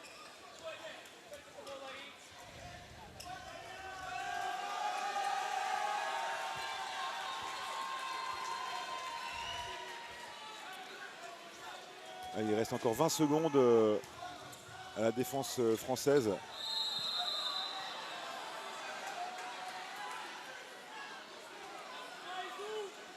Donc là, on a eu, je crois, une nouvelle entrée là, pour l'équipe de France sur cette deuxième mi-temps au poste d'arrière droit.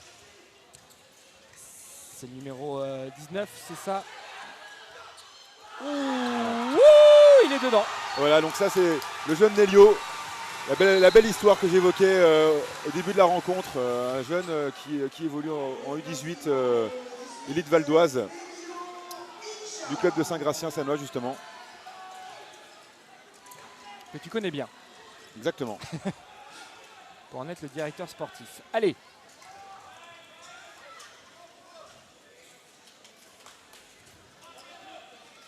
Ouh, ce ballon qui échappe, mais Clément Pellen va être dessus pour sauver l'erreur de son coéquipier. Ouais, une faute grossière là. L'arbitre s'est ravisé là pour la sanction de 2 minutes. Mal contrôlé son élan, il a essayé d'attraper le bras du défenseur français. Simple jet franc. Allez, on a passé, on est entré plutôt dans le dernier quart d'heure. Alors pour revenir sur cette histoire du jeune Nelio, il fait partie des joueurs qui ont été détectés aussi par le comité du Val d'Oise, comité départemental 95, qui fait un gros travail efficace dans la détection et dans la préformation. On peut souligner également, en plus du pôle d'Aubonne, parce que les chefs d'orchestre, que sont Fabrice Leroy et David Labossière, sont 2 éléments forts dans la détection valdoisienne.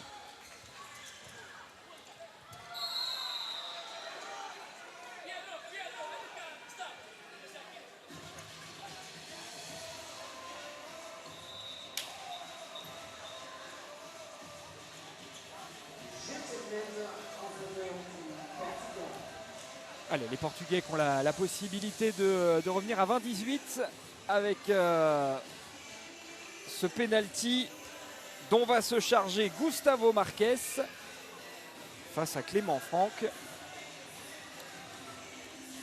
Va-t-on rester à 20-17 ou le Portugal va-t-il remonter? Réponse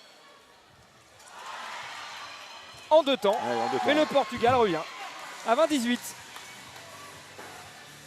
Donc là c'est Quentin Hulot dans les buts. Il nous a fait une super partie lors du premier match d'ouverture pour l'équipe de France, où il a fait une première mi-temps à plus de 10 arrêts, ce qui est assez fort comme performance.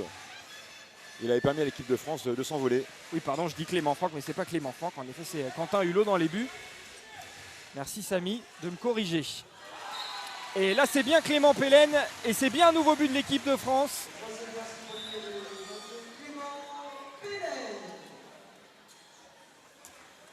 Voilà, Clément Pellène qui a pu exploiter, on va dire, ses qualités premières, hein, avec sa taille et sa détente. Ce qu'on attend de ce genre de joueur, c'est de pouvoir en effet marquer des buts de loin. Hein. Donc là, c'est son premier. Premier but de loin.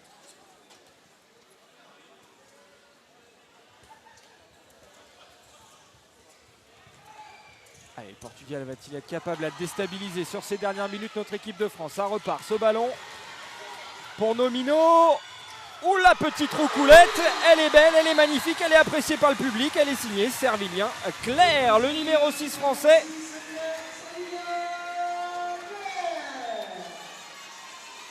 Voilà l'exemple de geste qu'on peut découvrir et apprécier au handball. Voilà, donc, le sélectionneur portugais qui a posé son temps mort. Voilà, 22-18 pour la France. Le Portugal n'a plus beaucoup de temps. Il reste encore quand même du temps, mais les Portugais là, vont entrer dans un moment décisif de cette partie. Je ne l'ai pas dit, mais on va le préciser. L'équipe de France, je parlais tout à l'heure de la 4e place au dernier mondial pour cette formation du Portugal, donc au championnat du monde des moins de 18. L'équipe de France, elle reste sur une 6e place. Et sur une 7e place au dernier Euro qui avait eu lieu en Croatie à l'été 2018. 7e, 6e, c'est des places qui peuvent paraître un peu surprenantes quand on sait ce que font les seniors qui raflent à peu près tout ce qui passe.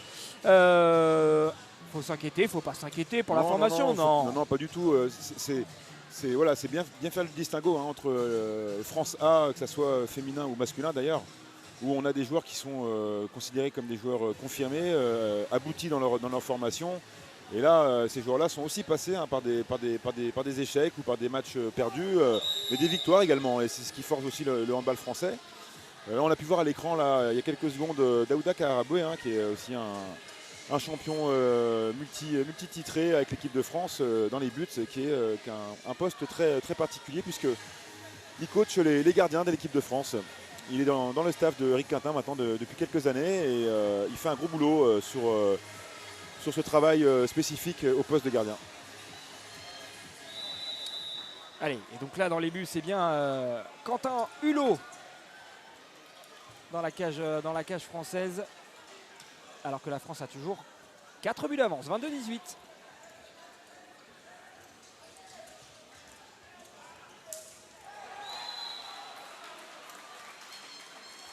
La bonne défense française.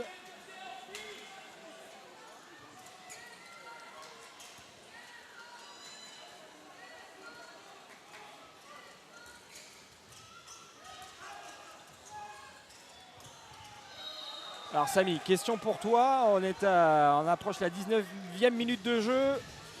Bon, moi je vais dire que la France, mais juste par chauvinisme, va remporter ce match. Est-ce qu'on a la possibilité d'aller chercher un point de bonus offensif? Les 30 buts, ça te paraît jouable dans cette fin de match? Oui, c'est jouable. Faut-il encore juste que l'équipe de France améliore son efficacité au tir. Mais il reste 10 bonnes minutes, 21 minutes exactement. L'équipe de France aura le loisir d'atteindre les 30 buts si en effet elle arrive à trouver de l'efficacité sur notamment du jeu rapide sur grand espace. Donc on espère pour le spectacle, pour le public et pour finir vraiment sur une belle victoire sur ce Tibi 2019. Allez, 11 minutes en effet encore à jouer avec Gustavo Marquez qui se présente face à Quentin Hulot. On peut faire les paris, hein, Cédric, si tu veux. Hein. Moi je pense qu'on va passer la barre des 30 buts. Alors score final. Score final, pour l'équipe de France. Je vais mettre un 31-24. 31-24, bon. Je dis 31-24. Allez, parce que je suis joueur, je vais dire 32-25. Allez. 32-25.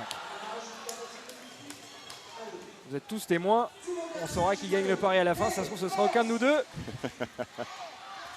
L'important c'est que l'équipe de France gagne en tout cas ce match et pour l'instant on en prend clairement la direction de 22-19 pour nos Français, les hommes d'Eric Quintin qui pour leur premier rassemblement de cette génération des moins de 18, vous l'avez compris, eh bien, est en train de signer une deuxième victoire dans ce tournoi référence qui est le Tibi. Ça c'est bien joué, ça va vite et c'est bien conclu. Et c'est encore Servilien Claire qui conclut. Le joueur du Charente Handball, numéro 6 que vous avez à l'image. Ça a été très vite, trop vite pour les Portugais. On voit le ralenti, voilà Servilien Claire qui passe devant le défenseur et qui conclut.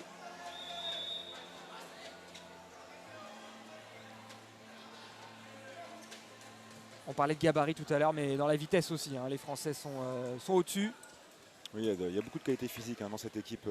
Cette nouvelle génération, disait Eric Quintin, était une génération qui allait pouvoir leur apporter, on va dire, d'autres choses et surtout du plaisir retrouvé aussi avec des compétences de joueurs un peu plus développées. Comme quoi, hein, ils passent par la même filière, par les mêmes entraîneurs. Et d'une génération à l'autre, voilà, c'est aussi le côté aléatoire hein, du sport. Hein. On a des générations qui se suivent mais qui ne se ressemblent pas. Et les compétences de joueurs évoluent aussi et sont différentes. Là, on est sur une génération qui semble, on va dire, avec des prédispositions intéressantes pour la suite de leur parcours en U19. Et puis au-delà, parce qu'on est aussi là pour ça au Tibi, pour voir justement éclore des talents qui vont pourquoi pas marquer peut-être pas l'histoire du handball, c'est peut-être un peu fort, mais qui vont marquer de leur empreinte, eh bien pourquoi pas le hand français dans les années à venir. On parlait tout à l'heure des JO de Paris 2024, mais au-delà de ça, bien sûr, peut-être pourquoi pas en Lidl Star League, en Pro League, ou peut-être que ces joueurs auront leur place, ou à l'étranger, bien sûr. On peut noter des joueurs comme Ludovic Fabregas ou Dicamem qui est aussi également un joueur valdoisien qui est passé par la détection du département du Val d'Oise et également au pôle de Bonn. Et c'est un joueur maintenant qui évolue au plus haut niveau européen avec le club de Barcelone, qui est passé également aussi par le club de Saint-Gratien-Sannois hein, et qui a fait une année à Tremblay en France avant de s'envoler pour Barcelone. Et depuis, il fait le bonheur de Barcelone et d'équipe de France depuis maintenant un certain temps là où il découvre voilà, ce que c'est les compétitions internationales et devient même maintenant un des titulaires indiscutable quasiment au poste. Voilà, et si vous voulez savoir, tout connaître du Hall of Fame, comme on dit, les grands noms qui sont passés par Stevie, vous pouvez aller sur le site internet du tournoi, vous trouvez tous les noms qui sont nés un petit peu ici au Tibi, pendant que Matteo Faduil-Crépy, le numéro 9 français, marque un nouveau but pour les Bleus, 24-20.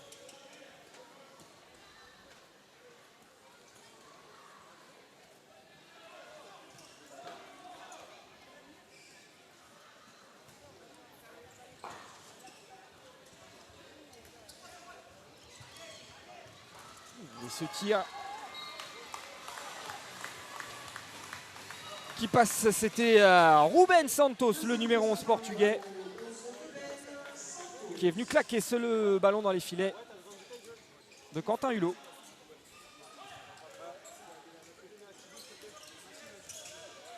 Allez, 23e minute de jeu.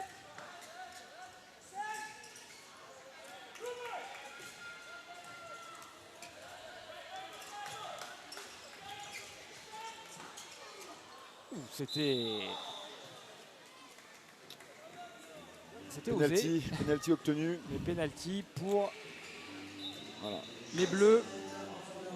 Arrêt du temps, si ça pouvait nous faire gagner le pari. Oui, gagner un peu de temps parce pour que marquer là, des buts. c'est pas une pluie de buts.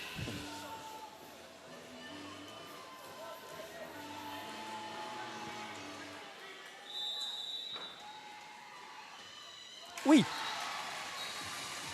25-21. Plus 4 pour l'équipe de France. On voit quand même que le Portugal ne baisse pas les bras, hein, reste accroché, même s'il reste toujours à 3 ou 4 buts. Ils sont toujours dans la partie, donc il faut que l'équipe de France reste concentrée jusqu'au bout et essaie de creuser cet écart là pour tuer le match.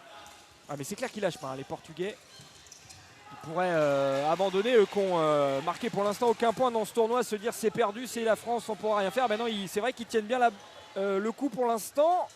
Voilà, là, je parlais d'efficacité tout à l'heure. Encore une fois, là, c'est des un solutions. peu forcé, là. Ouais, des solutions qui sont franches, qui doivent finir au fond. Hein. C'était un tir signé Matteo Fadwil. Et Eric Quintin qui peste un petit peu là sur le choix. Ah oui, on le voit. On le voit clairement. Là, pour lui dire qu'est-ce que tu m'as fait là. Et prendre un tir un peu précipité dans les mauvaises conditions.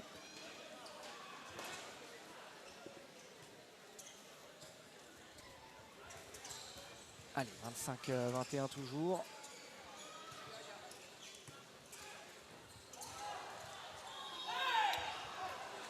Ouais, bah là, on a le coach portugais là, qui demande aux arbitres de leur siffler penalty d'un côté. On aimerait avoir la même sanction de l'autre. Allez, où c'est joué vite. Oh, c'est précis. Où que c'est précis. Très belle relance du gardien. Quentin Hulot, gauche, voilà. Le portier du Dunkerque Handball qui a servi son coéquipier. On appelle ça une offrande, hein, un ballon millimétré, comme vous voulez. Mais en tout cas, Servilien Clair l'avait dans les mains, à l'endroit où il fallait pour venir battre le gardien adverse, 26-21.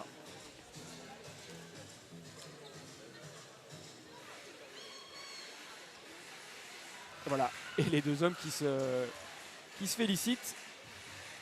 Ouais, c'est toujours une satisfaction pour un gardien de pouvoir enchaîner parade, relance décisive. Surtout qu'elle était risquée, hein, parce que le défenseur était là. Elle était vraiment millimétrée. Hein.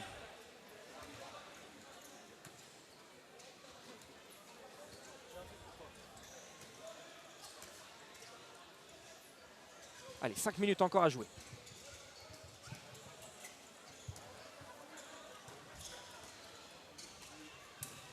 C'est bien contré, mais ça profite derrière à Hugo Costa, le numéro 10 portugais. Il manque malheureusement ce brin de réussite, là, que ce soit en défense ou en attaque, pour essayer de tuer ces matchs. Hein. Il y a des ballons qui sont en première intention qui semblent récupérés par l'équipe de France, mais qui bénéficient encore au Portugal. Et de l'autre côté du terrain, des buts tout faits, qui semblent tout faits et finalement qui n'aboutissent pas à un but pour conclure. Et Lou Derisbourg est revenu, vous le voyez là à l'image. Vraiment, il y a une capacité à manœuvrer, à percuter et à pénétrer les intervalles qui est assez hors norme, on peut le dire, pour un joueur de son âge, de son niveau d'âge. C'est une des qualités d'équipe de France aussi, c'est de trouver des joueurs comme ça qui ont des capacités. Et derrière, c'est converti par Matteo Fadwil-Crépy qui prend le meilleur sur le portier Lou Derisbourg. Je ne suis pas le spécialiste que tu es, Samy. Pour moi, c'est un de mes coups de cœur sur ce que je vois là sur ce match côté français. Le numéro 8, Lou Derisbourg. C'est vrai, non, mais tu peux le dire, Cédric. Hein, il fait une très bonne partie.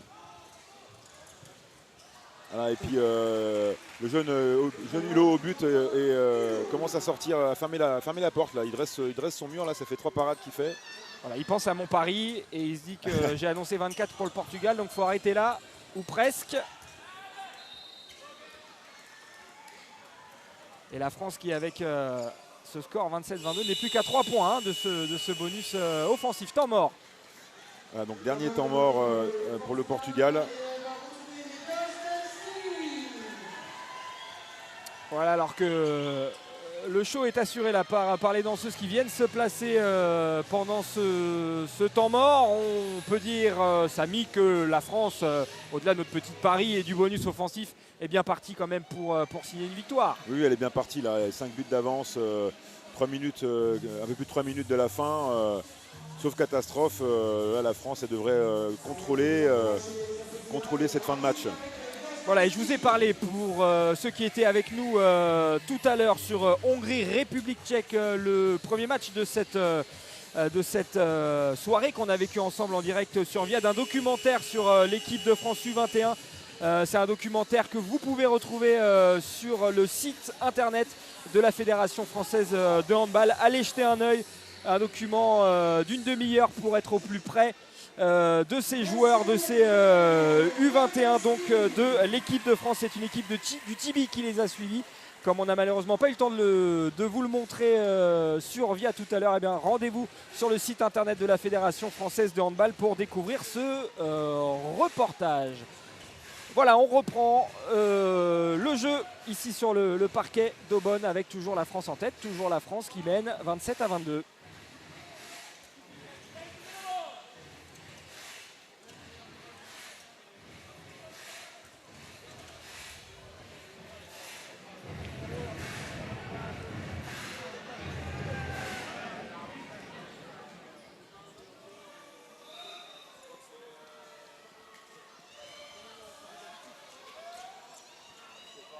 Allez, le Portugal qui va tenter de revenir au tableau d'affichage. Lou Derisbourg, que va-t-il faire? La passe est belle, Servilien clair, il est servi comme un roi ce soir. Et derrière, l'efficacité est présente. Avec une passe laser, comme on dit, de Derisbourg, passe décisive. Avec autorité, hein, elle était vraiment parfaitement dans le timing là encore.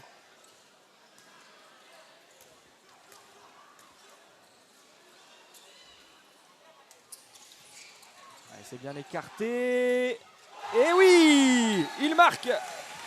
Nélio Injai avec ce maillot du Portugal. Nélio Injai, ouais, tout à fait, joueur de l'élite valdoise.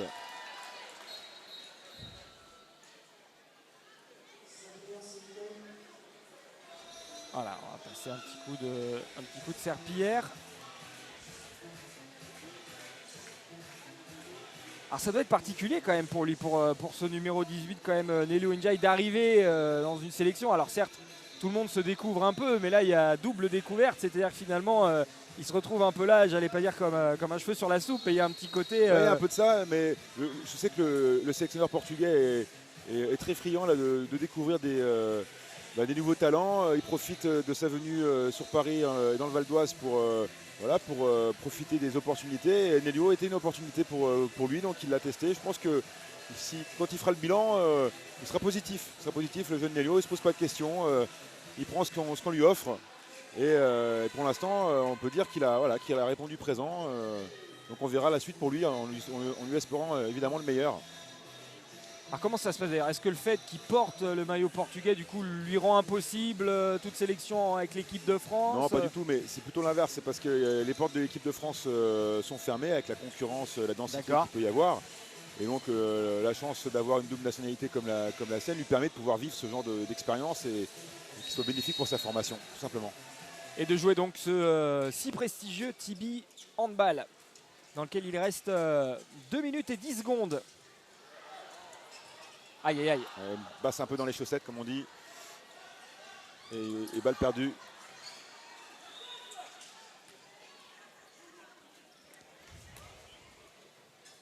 Allez, il reste moins de 2 minutes maintenant, vous le voyez. 2 temps de jeu effectifs.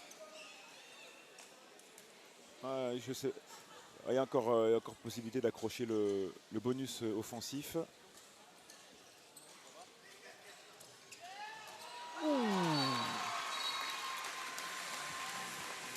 Voilà, une belle conclusion sur un mouvement de croisée arrière demi-centre pour jeter la balle en l'air au-dessus de la zone et provoquer, réussir un coup de fou.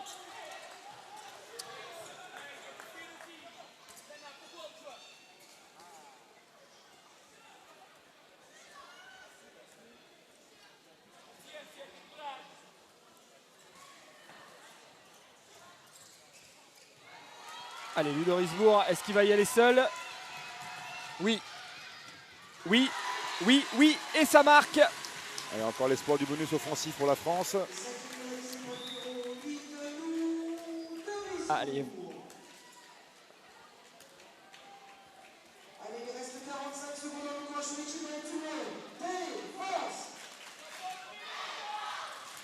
Allez, la défense qui doit tenir, s'il vous plaît.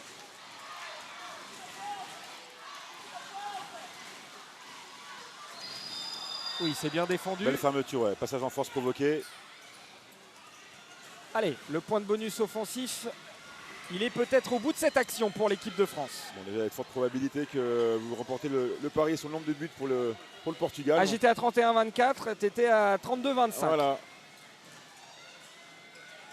Ouh, oh, magnifique. Magnifique action, une coproduction Loup d'Erisbourg. Et bonus. ça a été conclu par Matteo Fadul.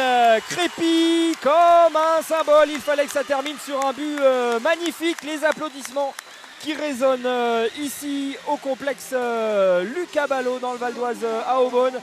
L'équipe de France qui termine de la plus belle des manières ce tournoi. Alors la plus belle des manières, ça aurait été un titre.